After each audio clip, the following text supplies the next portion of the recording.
Welcome back to the channel. Let's talk about the best and worst tattoo TikToks I could find. We're gonna start off with this hygiene tat. This is a very beautiful tattoo getting rubbed down by a tattooer with no gloves. Now, unless you've been living under a rock, you know that this is unsanitary because obviously you shouldn't be touching open wound with bare, crusty hands. I don't want your crusty meat beaters touching my crusty tats ever. Very nice tattoo. It's a Fudo Mayo, the defender of Buddhism.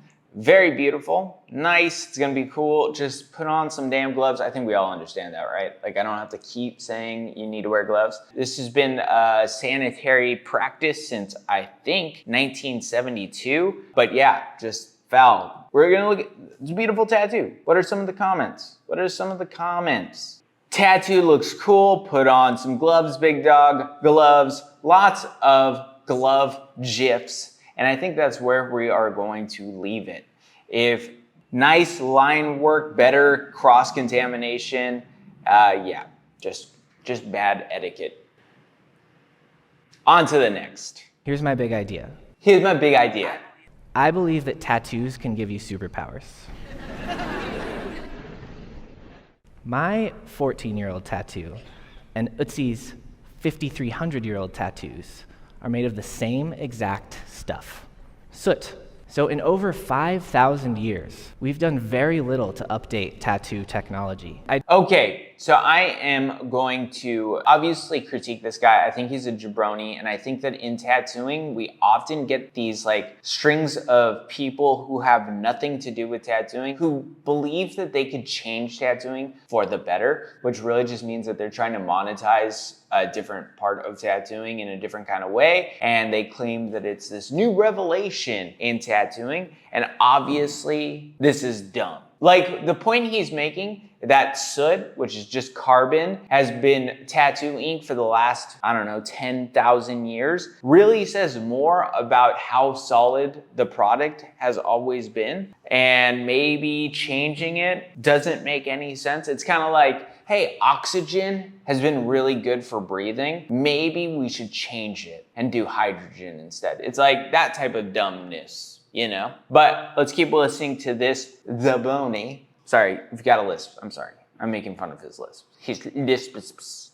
Direct a laboratory that researches nanotechnology, which is the science of building things with ultra-tiny building blocks. And I began to ask myself, how could nanotechnology serve tattooing? If tattoos are just a bunch of particles in the skin, could we swap those particles out for ones that do something more interesting? By upgrading the particles, we can engineer tattoo inks that will change not only the appearance of our skin, but also the function of our skin. This is a diagram of a microcapsule. It's a tiny hollow particle with a protective outer shell about the size of a tattoo pigment, and you can fill the inside with practically whatever you want.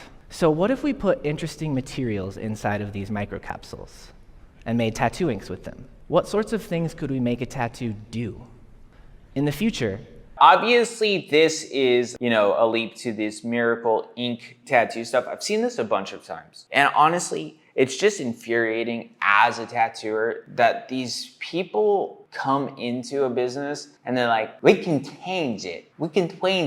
I know. If you have a lisp, I'm sorry. I'm not gonna take tattoo advice from a guy with a lisp, okay? My biggest complaint in tattooing currently is and has been that people, instead of changing things that should be changed about tattooing, are pursuing these tech bro types of things, like putting micro capsules in your skin inside of a pigment, instead of just being like, hey, why don't we just make tattoo supplies better and more affordable? Why don't we support tattooers a little better? I don't know, it's just stupid, silly. On to the next. I always laugh when someone's like, hey, I'm trying to represent my family in the cheapest way possible. In the lamest, I'm boring kind of way. It's like, hey, I'm gonna put these junk ass stars. That looks like a kindergartner did it. This isn't a permanent tattoo for your family. It's a permanent reminder that you're cheap and you're boring and you're lame, okay? It's honoring your family in the most clip-arty kindergartner scrapbook looking thing. I'm like, hey, Hey, get something nice for your family, you know? They're important. They're important enough for you to tattoo it. Why not important enough for you to like care a little bit more? But hey, you made a good video about it. That's nice. That's very sweet. I don't know. These people, I'm like, hey, what are we doing? Why are we doing that? Okay, that's where I'm at. On to the next. When I'm about to fall asleep, but I remember the bee tattoo I did 2 years ago. Ooh, son. I went onto this guy's page. I thought it was very brave of him to be making funny meme things about his tattoos that he did in the past. He's gotten much better since then. Is he a million times better? No, not yet. Give it time. You know, like you do a bad tattoo, and especially when you're really close to that tattoo in frames of time, you know, you're like, oh, I did a bad tattoo like 4 months ago. That tattoo will like peak real hard. Now that I've been tattooing, as long as I've been tattooing, I very rarely think about the bad tattoos I've done because usually I hope there's a lot of space between when I did them and now. But, you know, 2 years is hard. 2 years, those tattoos peek back into your brain and you're like, oof, I suck at tattooing. This obviously plays well into this, but when I was a young kid, people would always be like, your tattoo dreams are my nightmares. As a tattooer, I think that that's very true, and that's one of those scenarios. You like wake up in the middle of the night and you're like, you get sweats, you know, like you're like, ooh, the back of my knee is sweaty. And you're like, why? And it's like, because I've been thinking of that poor girl who has to have that cross on her ribs that looks like a swivelly little thing and it's piss poor. Yeah. You think about it and you go, ooh, I hate that. Next, we got this very vulgar tattoo. Something, you know, gross on gross on gross. Let's see what they do as a cover-up. You know, to me, this person was clearly a member of the oldest profession. If you're gonna put that around a stack of money, that tells me their job title, what once was, hopefully is no longer, or I mean, hopefully they're happy with their job. I don't know. I'm not their daddy. But we have this thing that represents this person, which hopefully we can get rid of. Let's see what the tattoo ends up being covered up as. Very long way for us to see what is eventually going to be a spaceship. Obviously, that's the direction you go when you got that tattooed on him. This is very bad. Yeah, I don't know. Definitely better. Only because the imagery is good. I just realized that this is a girl who's an astronaut. A very empowering tattoo. Instead of being a cock goblin, you're an astronaut. Very empowering tattoo. Much better than a penis. But, that's a choice. Weird. Yeah, it's an okay cover-up. There's parts that, I mean, it's a bad cover-up. It's better than what was there. That is a tattoo. That's all I got to say about it. I'm glad it's covered up with something that is, you know, inspiring. That's all I got. On to the next. This is actually a tattoo that, I don't think it's well done, but there's something to it that I like. I think the cartoons, I like black and gray cartoons. I saw this and I was like, it's close, it's far, it's everything I want to see in black and gray tattooing. I don't know why. I just love giant cartoon tattoos, especially in black and gray.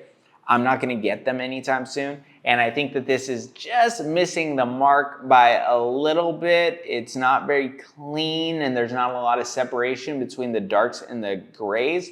There's a lot of things that are just getting lost in this. But I like the idea of it. I just wanna shout that out. If you like big cartoon black and gray, maybe that's a route to go. Close, not it. On to the next.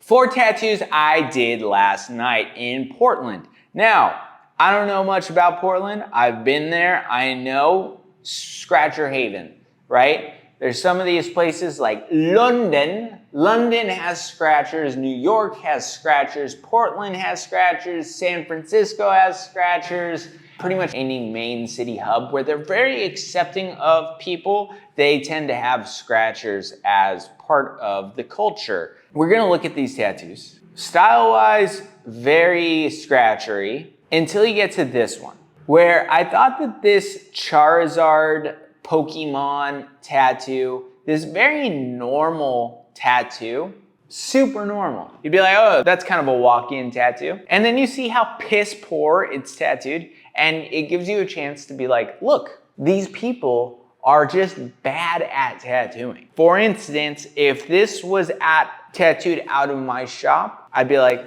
not anymore. Not anymore, it's not tattooed in my shop, because that is just a bad tattoo. So you oftentimes scratchers and scratcher culture will be like, these are people who choose to do tattoos in this style that look kind of scratchery and kind of funky like that. And then you realize that they're not. It's not a choice. It's the only choice. It's like, hey, I could either do crappy tattoos or that's it. I can't try and do a very simple Pokemon walk-in type tattoo. Lines aren't connecting. Some lines are in the shading, looks horrendous. This is what you get from scratchers. I was so happy to have seen this. This is probably one of those videos I would have ignored and just been like, okay, I've seen so many scratcher church cyber sigilism tattoos. But then I saw this and I was like, that is just a regular tattoo that proves to you, it's not translating, right? A bad tatter is a bad tatter with good marketing. That's all a scratcher is. They just go I just want to challenge the norms of what tattoos are. And then they just do bad tattoos. Even if there are some things about these types of tattoos, these very half-ass in the skin, not in the skin type of tattoo. And there are some qualities about it that are interesting to look at. I will give it that, especially that Russian church thing. Design-wise, there's something cool. But then you just look at the way it's tattooed and you're like, it lost all its coolness because you don't know how to put in a line. I don't know. You guys are probably tired of hearing me talk about scratcher tatters. I just get so bored. And I'm like, hey, how do I say worse things about these folk? And it's like, I actually don't think that they really exist in the real world. But yeah, their tattoos sick. And when they have to do a regular walk-in, they can't. Just a regular plain tattoo. That's all we're looking at, is a regular plain tattoo. And it's tattooed so poorly that you're like, oh yeah. I often bring this up that I've spent time with scratchers at scratcher shops in Mexico City. I think they're totally fine people. They're cool, whatever, they're interesting. But I think they just don't care about tattooing in general. I think that's my major takeaway with these people. Is they're not actually caring about tattooing. They're caring about being an artist. And I just don't respect that viewpoint when you're getting into tattooing. I think that you should care about clients. I think you should care about tattooing. And if you're gonna be an artist in tattooing, do it the right way. On to the next. Okay, this one's pretty simple. There's a guy doing big black and gray Japanese tattoos, and he's using this needle, which has been circularized. That's probably not the word, but made into a circle so that he could stencil these perfect clouds. Now this one made me laugh because I remember being young, getting into Japanese tattooing, and I asked a mentor of mine who was helping me with Japanese tattooing, how do you make those circles and clouds so perfect? And his response was, you draw them. And I remember being like, wow, I'm an idiot. Obviously, how hard could it be? Why would you need to stencil or do something like this with circles? But yeah, turns out I'm not the only young person who thinks circles are gonna be hard, clouds are gonna be difficult, but this just looks ridiculous. You're like, just draw the circles. I get it, I was that kid. As a tattooer, I think sometimes we get obsessed with this idea of perfect. And so you're like, I need these clouds to be perfect circles. And it's actually, that's not how tattooing works. Nothing needs to be that perfect. And it's about the end result. The stencil that they have there, which is far from perfect, I could easily tattoo and make it look nice. But that's something you learn in time as tatters go. You stop worrying about perfection. I don't care about perfection at all as a tattooer anymore. And that's more a style choice. That's more of just personality thing. Like, I'm just not that guy who really cares about being perfect. And even when I was really young into tattooing, I struggled with that. I'd be like, oh, gotta be perfect, gotta be perfect. And it always would just be not who I am at all. So yeah, on to the next. This one is done by Aleph Mateus Official. Just a beautiful tattoo. What can I say that is unique? Like, I think there's a personality in this girl's face that really made me happy. I was like, I could see. She's like smiling. She's like doing this dance. She's like part of this tattoo, and there's an energy you're capturing from her facial expression that I think is very nice. I think a lot of times in tattooing, you see flat, soulless kind of characters sometimes, especially in black and gray tattooing, where it's supposed to look realistic, but like realistically showing these nuanced facial expressions is very difficult. This is good job. Mateus Aleph, that's a very pretty tattoo. And even if there's things about it that are a little cartoonish, I think it's okay. And it looks very nice. Sometimes facial expressions can look cartoonish because we're trying to like dial it up a notch of the facial expression, but it looks beautiful. I love this tattoo. Interesting. She looks great. There's a lot of depth and character here. I like the tattoo. That's all I got. That's all I got. On to the next. Let's go. This is ready to come off. Go. See, guys, you guys can't have that shit no more than 5 days. This guy's had it on for like 6. Look at, he's over there leaking on the floor, blood coming out. That shit needs to come off. Take it off of him. You guys, ugh, that's the best part. You're gonna get all over the place. Hold on.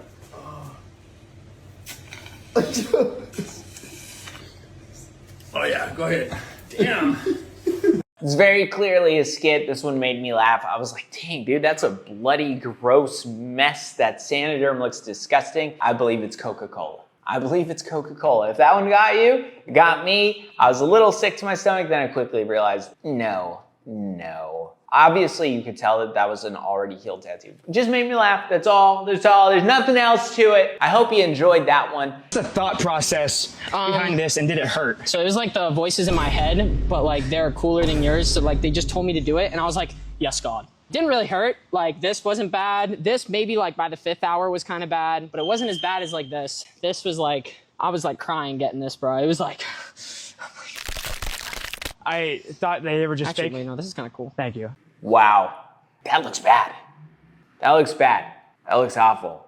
The voices in his head made him do it? Yeah, I think so. I think that is probably pretty accurate. Character, what a character. Yeah, oh my God. When I saw this, I was like, that can't be real, man. Like, I just make a cool tattoo. I will never understand this. Well, I will understand it. I do understand it. It's like tattooing is this thing and people make it what they want it to be. And so like in a lot of ways you can make tattoos just this attention grabbing thing. And so you end up with these tattoos that are just like so dumb looking, like a black bar from your forehead to the back of your dome that looks like a sweatband for some reason with a diamond in the front. Like there's no character, there's no interest, there's nothing happening on this tattoo that would make you interested. He's not trying to make cool tattoos. He's trying to get your attention. And so he's using tattoos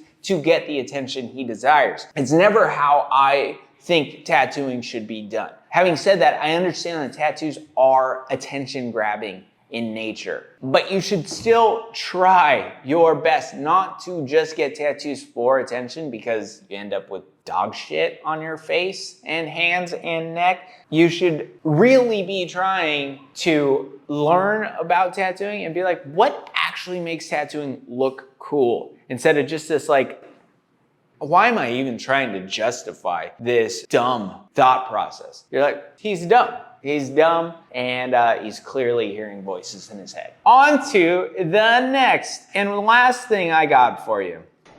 What's up, Instagram? Big Knees here. Just wanted to jump on here and tell you guys that I am looking to do some Japanese style tattooing. I know that this is not what I'm known for. and probably not what you would think to get from someone like me. But I'm feeling very passionate and excited to learn and to work on some of these projects. 99.999% of my requests for tattoos are for lettering. So I figured the best thing Big Me's. Been around in tattooing for as long as I can remember. Definitely longer than I've been in, but he's been a name. Does amazing lettering. And I'm like, hey, I like that. I like that he was like, hey, I want to do something different than what I'm known for. Please do me a favor and consider me as a Japanese tattooer. And in my head, I was like, let's go see his Japanese stuff. And like, look at this dragon. That's a beautiful back piece dragon. I would imagine this back piece dragon is either inspired by Mike Roper or Philip Liu or Bill Canales or someone in that range.